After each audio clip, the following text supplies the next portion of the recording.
Welcome to this explainer, Beyond the Sugar Crash. Today, we're going to completely re-examine how we fuel our bodies for athletic performance. And we're doing it based on pure biology. Seriously, if you've ever hit a wall during a grueling workout, felt your energy just totally fade, or found yourself shelling out cash for expensive, heavily processed sports nutrition products, well, you're going to want to pay really close attention to the science we're unpacking today. We are breaking down the absolute physiological reality of how your body uses fuel. And trust me, it is absolutely fascinating. So let's kick things off with a massive statement. Everything you've been told about sugar and athletic performance is fundamentally flawed, right? I know, that's a huge claim, but it is rooted entirely in evidence-based science. We're going to dive right in and examine exactly why the standard advice you've been fed, the advice that treats all quick energy as exactly the same, might actually be setting you up for total failure. To truly understand this paradigm shift, we're diving into Section 1, the Great Sugar Myth, and rethinking carbs. We've got to stop treating all carbohydrates exactly the same. When we take a really close look at our internal biology, the contrast between processed glucose, which is the stuff packed into all those conventional sports drinks and shoes, and the fructose naturally found in fruit is just incredibly stark. We've basically been conditioned for years to lump all of this together under this giant umbrella of sugar. But as you'll see, your cellular machinery treats them as two completely different entities. Understanding this distinction is literally the key to unlocking your true physical potential.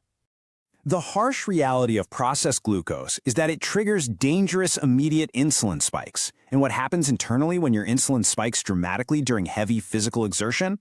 Well, it inevitably leads to that devastating mid-workout energy crash. You know exactly the feeling I'm talking about. One minute you are flying high, you feel totally unstoppable, and the next, bam, your legs feel like lead and your energy just drops right off a cliff. But here's the thing, that isn't weakness. That is just processed glucose functioning exactly the way its biological blueprint dictates. Which brings us right into Section 2, bypassing glycogen and getting immediate cellular fuel. So let's look at the actual mechanics of how fructose behaves differently to prevent that exact crash we just talked about. Let's trace this remarkable biological journey step by step. First off, fructose completely bypasses your typical muscle glycogen pathways. So instead of causing this physiological backlog, it takes an express route directly to the liver, which is your body's ultimate processing center. Because it takes this direct route, it provides immediate cellular fuel without ever triggering those debilitating insulin spikes. You are getting pure fuel instantly and completely avoiding the physiological trap that usually brings you down. It's brilliant. But the science goes even deeper, which leads us straight into Section 3, berries versus bananas and their enzymatic breakdown. Now, when we break down the specific composition of these fruits, a pretty stark biological reality emerges. Look, both are phenomenal natural foods, no doubt about it, but they function very differently inside your body. Bananas are incredibly dense and starchy, right? So they break down super rapidly in your system and give you a very quick hit of energy. Berries, on the other hand, possess this highly optimal fiber-to-sugar ratio, mostly because of their fibrous skins and little seeds. That totally unique physical structure means your digestion has to do some very specific enzymatic work, and that extra work releases their cellular fuel at a highly controlled, steady pace, rather than just dumping a sudden rush of sugar into your bloodstream. This brilliantly illustrates why paying attention to that fiber-to-sugar ratio actually matters so much.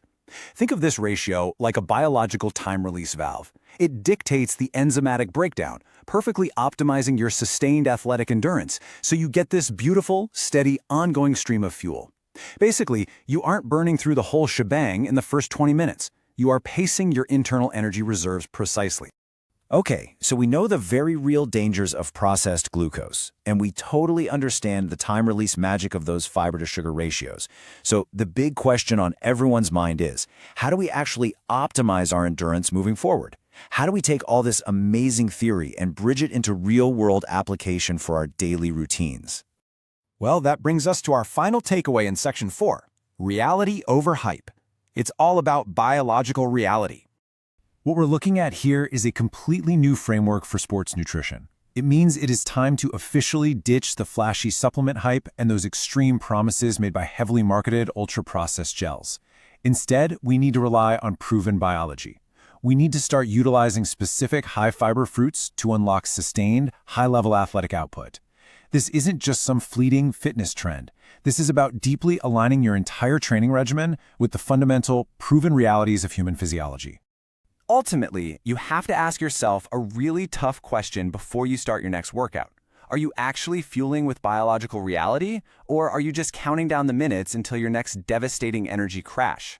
The scientific evidence is absolutely clear, but the choice is yours.